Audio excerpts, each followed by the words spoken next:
Many thanks for making time on the marketplace today. Welcome back. The Israeli ambassador to Ghana, Shani Cooper, has encouraged the government to involve more women in national development activities to quicken the pace of development. The ambassador, however, lauded government support for women so far, despite some cultural and economic hindrances. She was sharing these thoughts at the Share Women Initiative program organized by Stratcom Africa and the Israeli Embassy in Ghana to empower women.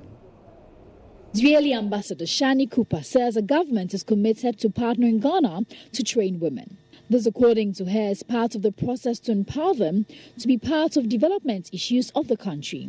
She said the Israeli Agency for International Development Cooperation since 1958 has contributed to training over 2,000 Ghanaians in agriculture, technology and health, out of which many women have benefited. For the last 60 years, Mashav has trained more than 2,000 trainees in Israel and in Ghana on a lot of sectors, and a lot of them were women. I cannot remember right now the percentage, but we have, when we're dealing with agriculture, for example, doing training in agriculture, we have some specific courses dealing with women on agriculture. So when I'm saying that Israel trained more than 2,000 Ghanaians on agriculture, women, energy, health, and so on, I'm pretty sure that 30% of the participants were women. Now, our main partner for this development activities is the government. And if the government of Ghana pushes, like this government does, pushes women forward and ask them to be more active and to participate in development activities or become prominent people by their own, then I think that there is no problem at all. CEO of Stratcom Africa, Esther Koba, believes Ghanaian women over the years contributed immensely to national development. Ghanaian women have always been corporate. Go to Makola and ask that woman behind the tomato tray how they manage their business, and you will see a lot of corporate principles there. It depends on who's looking at it. As far as I'm concerned, Ghanaian women have traditionally been key to income generation, growth of the economy, and major decision making about leaders. In some Ghanaian tribes, you do not have a king or a chief if a woman does not speak. You go to the markets and they are carting goods from Tamale to Kintampo, from Kintampo to Accra. You need a business mind to be able to deliver on those things. And Ghanaian women have been doing that for years. Stratcom Africa, for over 20 years since its inception, builds the capacity of women in aviation, telecommunication, agriculture and transport to improve livelihood. Albert Abisiu's report for Joy Business.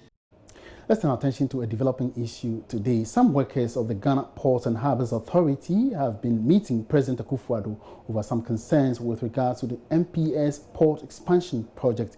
Correspondent Elton Broby reaches us live on phone from the Jubilee House where the meeting is set to have taken place. Good afternoon, Elton. Welcome to the marketplace. Yes, thank you very much, Jima. All right, so bring us up to speed with development at the meeting. What exactly transpired? So the latest is that the meeting is still ongoing.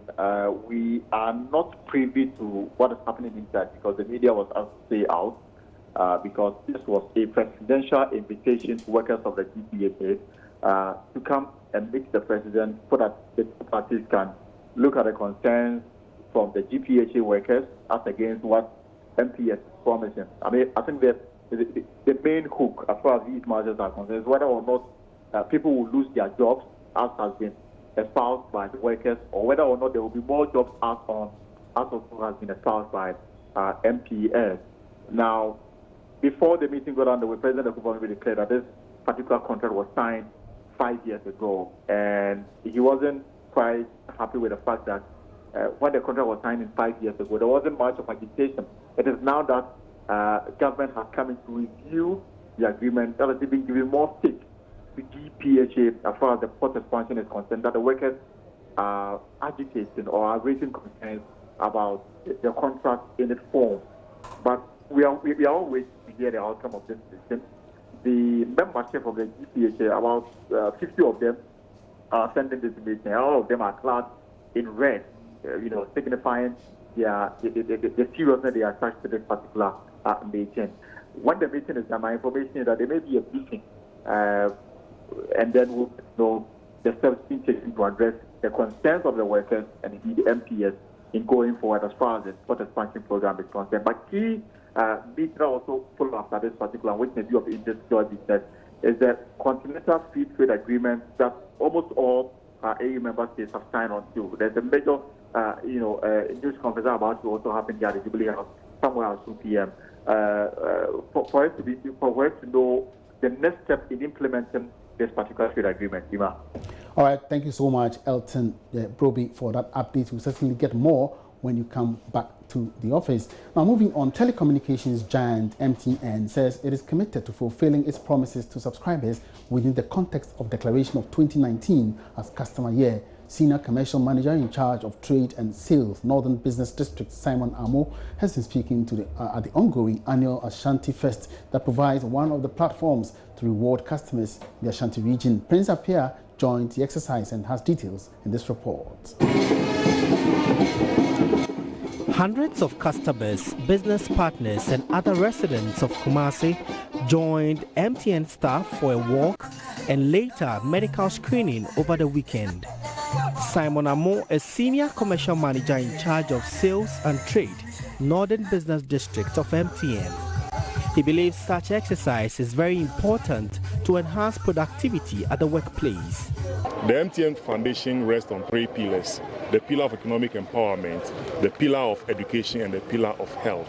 So today's activity happens to fall under the pillar of health, where we think people would have to be able to exercise. There are certain basic ailments that require just a good sweat and they are gone and exercise. So today's event, which happens to be a walkathon of the past part of the Ashanti Fest, is the health walk bit of it. So aside the exercise, we're also doing some health screening to be able to ensure people fully stay healthy. If you have good health, it means you can go and work, go run your business, get money, and come back to buy our products and services. We are the market leaders, so for sure, the more people stay healthy, the more they patronize our services. Because a healthy nation is a wealthy nation, like I've said. People stay healthy, go to work, get money, and come back and buy from us. Mr. Amo also stated that MTN's commitment to giving its customers improved services is still on course. It is part of activities lined up for the Ashanti Fest celebrations in Kumasi. Prince Appiah reporting. As part of activities leading up to this year's Joy Business Health and Wellness Trade Show, we have introduced a special segment which seeks to encourage workers to take their health seriously. The Corporate Health and Wellness Series would feature different companies and workers in the quest to promote good health among employees in the run-up to the main event at the end of the month. To kickstart the series, Sarah Josu went to hang out with some staff of Carl Bank Head Office branch and has come through with this report.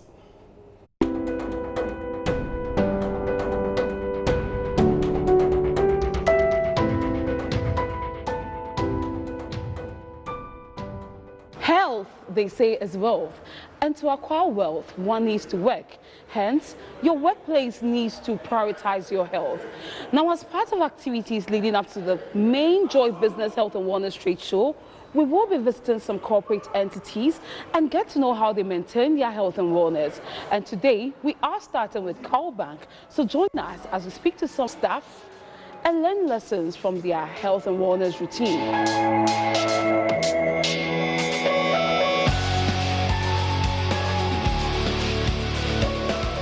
Nothing compares to a company that tries to figure out the right solution to combat rising health issues and healthcare costs and implement wellness programs for success. By some coincidence, some staff of the CalBank head office branch were already engaged in an ongoing health seminar upon our arrival. CEO of Nova Wellness Center and resource person for the Joy Business Health and Wellness Corporate Series, Dr. Nashele Dodo, seized the opportunity to educate the staff of CalBank on how to maintain a healthy spine. Human Resource Manager at CalBank, Samuel Buafo, explained the need for the health seminar. As an organization, we've been educating and sensitizing staff on the need to maintain a healthy and living lifestyle. You can tell that the nature of our work, we're mostly seated, so there was importance for us to ensure that people are conscientized on the need to stay active. We've been doing this for some time. Every year it's mandatory for staff to go through screening. We choose various health conditions and we screen staff on. In addition to that, we've been providing opportunities for people to exercise and, keep themselves fit. Nancy Imadi and Bright Apple were among the staff who participated in the health seminar, and they shared their thoughts. I am a proponent of healthy eating. So, when I heard at the presentation what they were trying to suggest to us on the healthy meals that we can eat, I was really, really excited because personally, I've introduced a lot of fruits into my diet, a lot of water, drinking a lot of water consciously, and also making sure that we're using good fat. By good fat, I mean that we need to have more plant-based fats that we put in our diet as compared to, other sources. So basically, these are some. And then we are not overcooking our food too much, going back to basics. I think so. You can just take a walk around the building. We have a nice edifice. So you can just take a walk. You have a nice view of Accra. And then take yourself off work a bit. And then you relax yourself, and then you come back. So the health seminar has ended and some of the workers have already made their way to the gym to build their muscles and burn some calories. I have Dr. Nashele Dodo joining me. We'll go there and she'll be asking them about their workout routines and some more health info we need to know. So let's go have fun. Doc?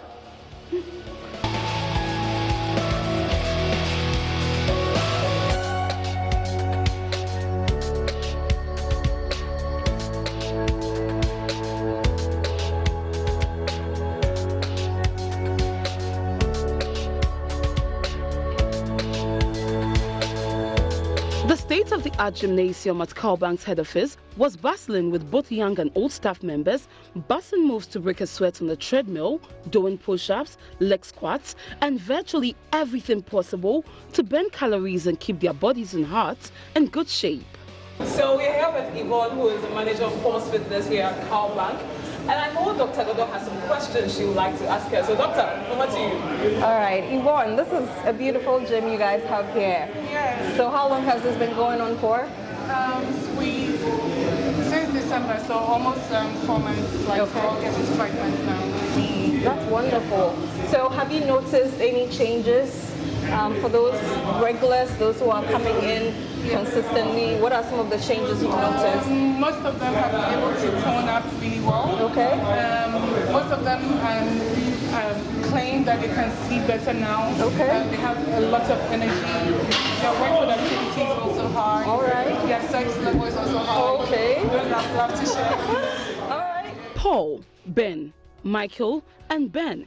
Yes, there were 2 Bens, are all employees of CalBank who made good use of the gym. They told Dr. Dodo and I what motivates them and offered some advice to other working individuals. It's refreshing to leave the office decks and then come to the gym and try and work out and take away the stress. Once I'm done, I get home, I'm good to sleep. Excellent. And I wake up the next day refreshed and I'm back to job and then I continue with my work. So it's really fun to be here after work and then work out. Sometimes people also worry that working out can cause problems like heart attacks and things like that. But what would you say? Have you noticed any difference since you've been doing this? Yeah, from the onset, my BP was very high. So I was told I had to come for training. So I stick to it, and all of a sudden, it has reduced drastically. So your blood pressure has dropped? Yes. From working out? Wow, that's excellent. That's wonderful. So are you taking less medication now since the pressure has dropped? because I used to take it daily. Okay. But now, sometimes 3-4 days before I take it. Wow. Because every time I check, it is within. It's down. Okay. You tell us, working out, what does it do for you generally? Somebody who has never worked out before and is listening to you now, what type of advice can you give them? Okay. It's a good exercise. Working out is a good exercise. And moreover too, as you do it, said by my other colleagues, you're always fit. And with the fitness and ease of stress, you're always refreshed for the other day's business. And it always affects the business productivity positively. Okay. Tell me why at this time of the night when you should be getting ready to go to bed, you're here lifting some weights. Well, basically, I do this because I want to lose some weight health-wise. Okay. And also to be able to stay fit. In a line of work, you need a lot of stamina throughout the day. Before I started exercising, I used to get tired a lot doing little things. Okay. But now I can go throughout the day without getting tired, just thanks to exercising daily. I do like 3 times a week. So with those days I'm making, it helps me. It also helps to condition my heart so I don't become prone to heart disease. That's excellent. And I was just like to chip in this, Ben, with those who are out there who also have similar goals, just like yours, what would you tell them pertaining to their diet? I mean, how should they go about? Should they stick to a strictly vegan diet, or they can do the ketogenic thing? How should they go about their dieting? Basically, everybody's body is different. It depends. Some can do the ketogenic diet and it will not work for them. Some can also go vegan and it will not work for them. Some can only go lean proteins and it will work for them perfectly. So it depends on which. So your best option is to see a dietitian first of all to determine your body type before you take on a diet and before you reach exercising. And mainly, your goal should be determination, because this cannot be done without determination. The Chief Operating Officer of CalBank, Charles Amwa, urged employers to put measures in place in order to promote the well-being of their employees. I will say that organizations should encourage their staff to exercise. Where the organization have the funding, they should put up a structure like this so that their staff can have the time to exercise and improve upon their health. If where they can put it up, they should motivate them to go for Saturday walk, organize communal walk, and help their staff to exercise so that their health can be improved. Great advice from the COO. Now to test their general health knowledge, Dr. Dodo and I we'll certainly bring you more on that feature in our upcoming bulletins, but a sound mind, they say, is found in the sound body. And on that note, we wrap up this afternoon's edition of The Marketplace. Many thanks for your company. My name is Emmanuel Abuaji. Have a good afternoon.